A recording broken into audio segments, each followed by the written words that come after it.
Hi നമസ്കാരം, എല്ലാവർക്കും AZB അക്കാഡമിയിലേക്ക് സ്വാഗതം. ഞാൻ ആഷ്ന ഷാജി. അപ്പൊ നിങ്ങൾ തമ്പനയിൽ കണ്ടിരിക്കുന്ന പോലെ തന്നെ നമുക്ക് CBIയിലെ ഇൻസ്പെക്ടർ ആവാനായിട്ട് ഇപ്പോൾ നിങ്ങൾക്ക് നോട്ടിഫിക്കേഷൻ റിലീസ് ചെയ്തിട്ടുണ്ട്. നിങ്ങളൊരു ഡിഗ്രി ക്വാളിഫൈഡ് ആയിട്ടുള്ള ഒരു ഉദ്യോഗാർത്ഥിയാണെങ്കിൽ നിങ്ങൾക്ക് ഈ വരുന്ന നോട്ടിഫിക്കേഷനിൽ അപ്ലൈ ചെയ്ത് വളരെ പെട്ടെന്ന് തന്നെ നല്ല രീതിയിൽ നിങ്ങൾ ഹാർഡ് വർക്ക് ചെയ്യുവാണെങ്കിൽ ഏറ്റവും മികച്ച SSCയുടെ അണ്ടറിൽ വരുന്ന പോസ്റ്റിൽ ഒന്നാണ് ഈ നമുക്ക് പറയുന്ന CBI ഇൻസ്പെക്ടർ എന്ന് പറയുന്നത്. അപ്പൊ ഇതിന്റെ യോഗ്യത, അതുപോലെ ആർക്കൊക്കെ അപേക്ഷിക്കാം, ഏജ് ലിമിറ്റ് തുടങ്ങിയ കാര്യങ്ങളൊക്കെയാണ് ഇന്നത്തെ ഈ ഒരു വീഡിയോയിൽ നമ്മൾ ഡിസ്കസ് ചെയ്യാനായിട്ട് പോകുന്നത്. അപ്പൊ നമുക്ക് നമ്മുടെ വീഡിയോയിലേക്ക് കടക്കാം. SSCയുടെ അണ്ടറിൽ CGL CBI സബ് ഇൻസ്പെക്ടറിന്റെ നോട്ടിഫിക്കേഷൻ ഓൾറെഡി നമുക്ക് റിലീസ് ചെയ്തിട്ടുണ്ട്.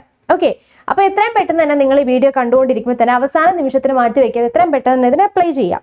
ഇനി സ്റ്റാഫ് സെലക്ഷൻ കമ്മീഷന്റെ അണ്ടറിൽ CBI സബ് ഇൻസ്പെക്ടർ എന്ന പോസ്റ്റിലേക്കാണ് വരുന്നത്. നമുക്ക് സെൻട്രൽ ബ്യൂറോ ഓഫ് ഇൻവെസ്റ്റിഗേഷൻ അണ്ടറിലാണ്, നമുക്ക് മിനിസ്ട്രിയുടെ അണ്ടറിലാണ് ഈ ഒരു പോസ്റ്റ് വരുന്നത്. ഇനി സ്റ്റാഫ് സെലക്ഷൻ കമ്മീഷനാണ് ഇതിനേക്കുള്ള ഡയറക്റ്റ് റിക്രൂട്ട്മെന്റ് പരീക്ഷയൊക്കെ നടത്തുന്നത്. നമുക്ക് എക്സാമും അതേപോലെ തന്നെ ആപ്ലിക്കേഷൻ അയക്കേണ്ടതും ഓൺലൈനാണ്.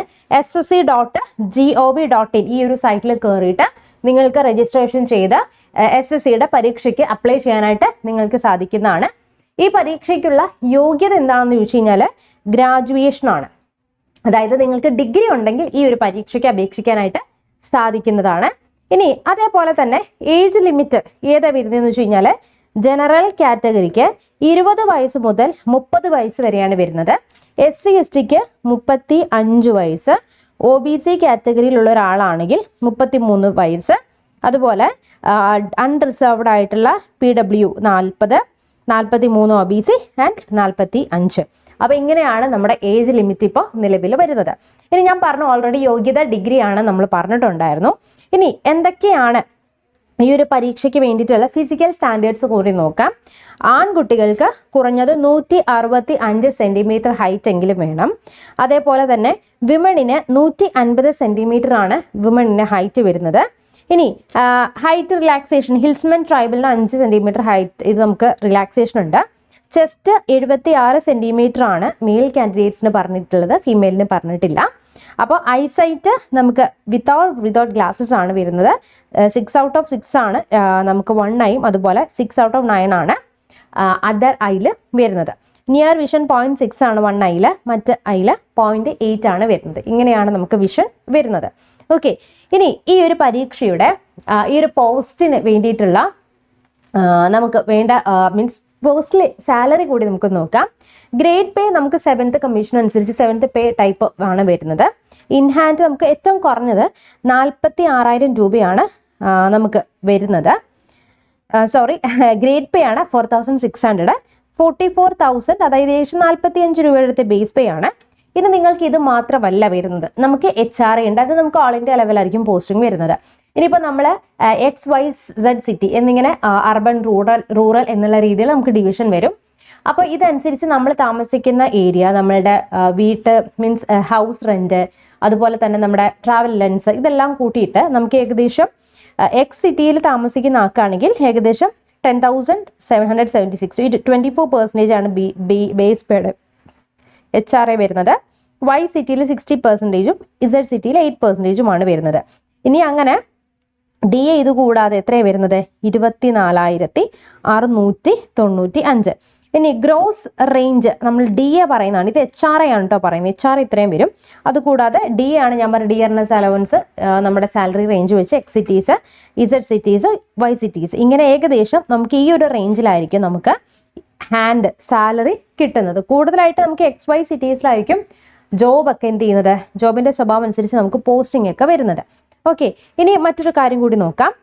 നമുക്ക് എന്താണ് ഈ ഒരു ജോലിയുടെ സ്വഭാവ രീതി എന്ന് നോക്കാം. നമ്മൾ CBIയുടെ ഒക്കെ പടമൊക്കെ മമ്മൂക്കാന്റെയും ഒക്കെ പടത്തിലൊക്കെ കാണുന്നുണ്ട്. അതുപോലെ തന്നെ സബ് ഇൻസ്പെക്ടർ എന്ന് പറയുന്ന ഒരു ഗ്രേഡിലേക്കായിരിക്കും നമുക്ക് ജോബ് വരുന്നത്.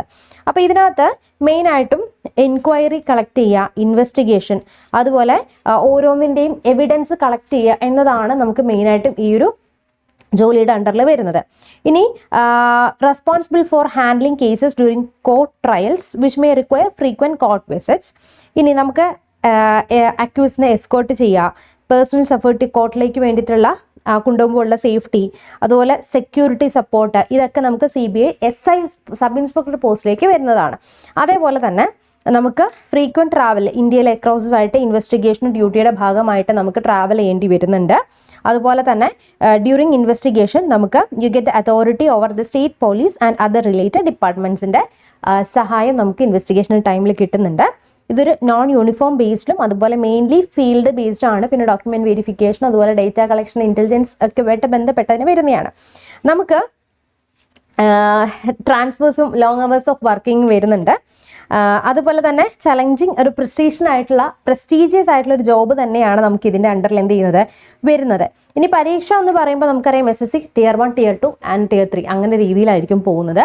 അപ്പം ജനറലായിട്ട് SSCക്ക് പ്രിപ്പയർ, ഇതുവരെയായിട്ട് നിങ്ങൾ ഈ ഒരു എക്സാമിന് പ്രിപ്പയർ ചെയ്തിട്ടില്ല. ഇപ്പം എന്തായാലും നമുക്ക് എക്സാം ഒരു 2 മന്ത് കഴിഞ്ഞ് കഴിഞ്ഞാൽ നമുക്ക് എന്ത് ചെയ്യും, എക്സാം ഇതിന് വരുന്നുണ്ട്. അപ്പോൾ ഇതിന് വേണ്ടിയിട്ട് നമ്മൾ എന്തായാലും ഒരു crash course AZB academy launch ചെയ്യുകയാണ്. മാത്രമല്ല ഇതിന് വേണ്ടിയിട്ടുള്ള ലോങ് ടേം ബാച്ചസ് നമ്മൾ പ്രൊവൈഡ് ചെയ്യുന്നുണ്ട്. SSCയുടെ ഫൗണ്ടേഷൻ ലെവൽ ക്ലാസ്സസ് നമ്മൾ പ്രൊവൈഡ് ചെയ്യുന്നുണ്ട്. ഒരു നോർമൽ PSC ലെവൽ അല്ലെ അപ്രോച്ച് അല്ല നമുക്ക് SSCക്ക് വേണ്ടത്. ഇവിടെ നമുക്ക് മാത്സ്, ക്വാണ്ട് ഒക്കെ വളരെ ഇമ്പോർട്ടൻ്റ് ആണ്. അപ്പോൾ അതിനൊക്കെ ഇമ്പോർട്ടൻസ് കൊടുത്തിട്ട് വേണം നമുക്ക് എന്ത് ചെയ്യാൻ വേണ്ടിയിട്ട് ഇതിനെ പ്രിപ്പയർ ചെയ്യാനായിട്ട് പാടുള്ളൂ. അപ്പോൾ നിങ്ങൾക്ക് എന്തെങ്കിലും സംശയങ്ങളുണ്ടെങ്കിൽ കമൻറ്റ് ബോക്സിൽ നിന്ന് കമൻറ്റ് ചെയ്യുക. അപ്പോൾ നെക്സ്റ്റ് ഒരു വീഡിയോയിൽ നമുക്ക് വീണ്ടും കാണാവുന്നതാണ്. അപ്പോൾ ഇതിന് നോട്ടിഫിക്കേഷൻ ഇപ്പോൾ ലൈവ് ആയിട്ടുണ്ട്. എത്രയും പെട്ടെന്ന് തന്നെ നിങ്ങൾ കയറി അപ്ലൈ ചെയ്യുക.